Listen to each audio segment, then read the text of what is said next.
बहुत सारी चीज़ों को बिना कहे बताने की कोशिश की गई है और बिना दिखाए बहुत सारी चीज़ों को दिखाने की या समझाने का प्रयास भी किया गया है।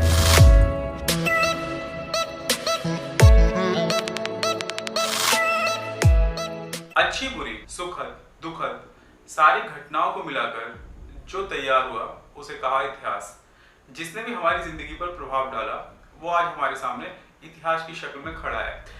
इतिहास की सबसे अच्छी बात यह है कि अपने आप को दोहराता है, चाहे वो किसी भी रूप में हो, चाहे वो किसी भी घटना के साथ जुड़ा हो, चाहे कितनी भी दुखद बात हो या कोई बहुत ही बड़ा उल्लास वाला क्षण। जिस वेब सीरीज की आज हम बात करने जा रहे हैं उसका नाम है ग्रहण। 1984 सिख दंगों पर आधारित इस वेब सीरीज के केंद्र में रहेगा झारखंड का बोकारो शहर, जो उस समय बिहार का हिस्सा हुआ करता था। किस तरीके से दो कम्युनिटियां आपस में भिड़ जाती है, या ये कहें कि किस तरीके से वर्तमान प्रधानमंत्री की हत्या के बाद जो रोष उपजा और पॉलिटिक्स ने उसका किस तरीके से फायदा उठाया और लोग बिना कुछ जाने समझे एक दूसरे के खून के प्यासे बन गए, या फिर कहीं एक के खून के प्यासे बन गए। दंगों का सबसे बड़ा दर्द झेलना पड़ता है महिलाओं और बच्चियों को। जो भी लोग उस दौर से गुजरते हैं एक ही झटके में उनका सब कुछ उजड़ जाता है। 2016 में ये सीरीज खुलती है पहले एपिसोड गूंज के साथ, जहां पे एक इन्वेस्टिगेटिव जर्नलिस्ट जायसवाल की अपहरण के बाद हत्या कर दी जाती है। तुरंत ही इसके तार जुड़ जाते हैं 1984 सिख दंगों से जो स्टील सिटी बोकारो में हुए थे।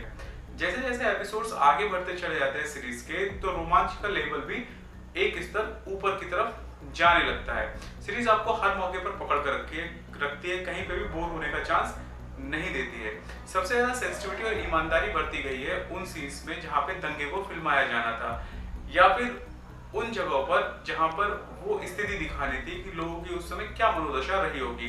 वहां पर डायरेक्टर और शोरन दोनों ने इस बात का बखूबी ध्यान रखा कि हाँ, हम उन जगह पर ईमानदारी दिखाएंगे। दो कालखंडों में चलती हुई वेब सीरीज, जहां एक तरफ दंगा है और उसके साथ एक प्रेम कथा, और दूसरी तरफ एक एसपी अपनी खुद की और उस समय के पॉलिटिकल सिस्टम्स की बनाई हुई चुनौतियों का सामना करती हुई नजर आती है। जितने भी किरदार हैं वो सभी आपके मन पर एक छाप छोड़कर निकल जाएंगे। जितने भी कलाकार हैं सबने अपने काम को बहुत ही ज्यादा जस्टिस दिया। रंजन चंदेल ने एक बहुत बड़ी जिम्मेदारी अपने कंधों पर उठाई और बहुत बेहतरीन तरीके से उसको निभाया। शो रनर शैलेंद्र झा ने भी उनका भरपूर साथ दिया। सत्य व्यास के उपन्यास 84 पर आधारित ये एक मजेदार कहानी एक बहुत ही बेहतरीन वेब सीरीज के रूप में हमारे सामने आती है, खास तौर पर उन लोगों के लिए जिनको 84 या उन सभी बातों के बारे में उतनी जानकारी नहीं है, जो इधर उधर थोड़ा बहुत न्यूज़पेपर में पढ़ लिया या फिर कोई आर्टिकल आ गया ऑनलाइन सोशल मीडिया पर, हमने कुछ देखा और उसके आधार पर अपनी राय बना ली, जो बहुत ज्यादा बॉदर नहीं करते हैं। जबकि सबसे ज्यादा तो उन लोगों को होता है जो इस घटना से सीधे तौर पर जुड़े हुए हैं। तो उनके लिए जो इस घटना के बारे में बहुत ज्यादा नहीं जानते हैं, तो वो एक फैक्चुअल तरीके से भी और स्टोरी पॉइंट ऑफ व्यू से भी दोनों उसको अच्छी तरीके से उस पहलू को समझाने की कोशिश करेगी। एंटरटेनमेंट भी आपको बहुत ज्यादा मिलेगा। कई बार बहुत सारी चीजें मन के अंदर टूट जाती है, बहुत सारे डायलॉग्स को बहुत ज्यादा स्पष्ट तौर पर बोल दिया गया है और बहुत सारी चीजों को बिना कहे बताने की कोशिश की गई है और बिना दिखाए बहुत सारी चीजों को दिखाने की या समझाने का प्रयास भी किया गया है। दो टाइम पीरियड पे वेब सीरीज चलती है, तो उसका बहुत अच्छा ध्यान रखा है कैमरे को हैंडल करते हुए कमलजीत नेगी ने कि 1984 जैसा लगे और 2016 जैसा लगे।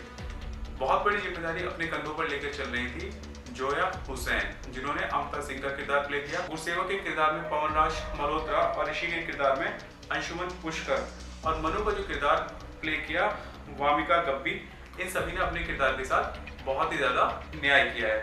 इसके अलावा टीकम जोशी, सईदुर रहमान, अभिनव, नम्रता वाटने, श्रीधर दुबे, सुखविंदर चहल और आर्या शर्मा, इन सभी ने अपने किरदारों को बहुत अच्छी तरीके से निभाया है। आगे बात करते हैं अमित त्रिवेदी के दो गाने आपको इसमें चोरी चोरी और ओ जोगिया आपको इसमें सुनाई दे जाएंगे।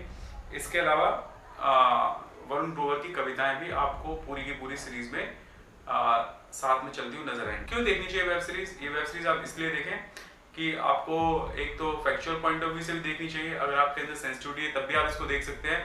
अच्छे सिनेमा के लिए आप इसको देख सकते हैं। बहुत बड़ा कोई नाम इस सीरीज से नहीं जुड़ा हुआ है, जबकि जो सबसे बड़ी भूमिका आपको लगेगी इसमें जो जोया प्ले कर रही है, इससे पहले मैंने उनकी मुक्काबाज देखी थी, तो डेफिनेटली वो थिएटर से आती है, बहुत अच्छा काम करती हैं। थोड़े दिन पहले आपने काठमांडू कनेक्शन देखी होगी, जिसमें अंशुमन पुष्कर की भी बहुत बेहतरीन भूमिका थी। जो किरदार पूरी की पूरी सीरीज को चुरा के ले आते हैं, तो उनमें जो मनु का किरदार है वो बहुत ही बेहतरीन तरीके से निभाती हुई नजर आती है वामिका गब्बी।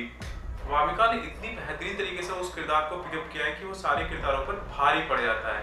हालांकि जो शो की हाईलाइट है, मतलब जो जस्टिस करती है अपने किरदार का, जोया बहुत ज़्यादा अच्छा किरदार प्ले कर रही है, लेकिन सबसे आइसक्रीम होता है केक वामिका का किरदार है। इसके अलावा जो पर्सनली मुझे और जो सबसे ज़्यादा किरदार पसंद आया वो डीएसपी विकास मंडल का किरदार, जिसको शहीदुर रहमान प्ले कर रहे हैं, वो भी बहुत बेहतरीन तरीके से लिखा गया है। और अंशुमन पुष्कर एक के बाद एक अच्छा काम करते हुए चले आ रहे हैं, तो उनका बहुत ही लंबा और ब्राइट फ्यूचर हमें नज़र आता है।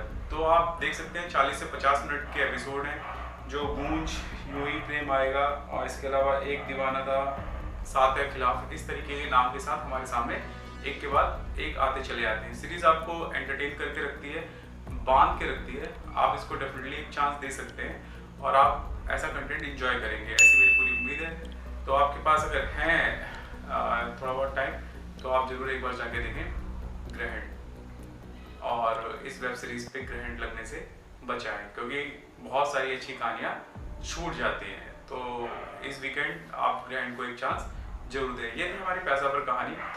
आपको ये कहानी कैसी लगी, इसके बारे में आप मेरा हम तक पहुंचा सकते हैं। हमारी अगली कहानी तक गुड बाय।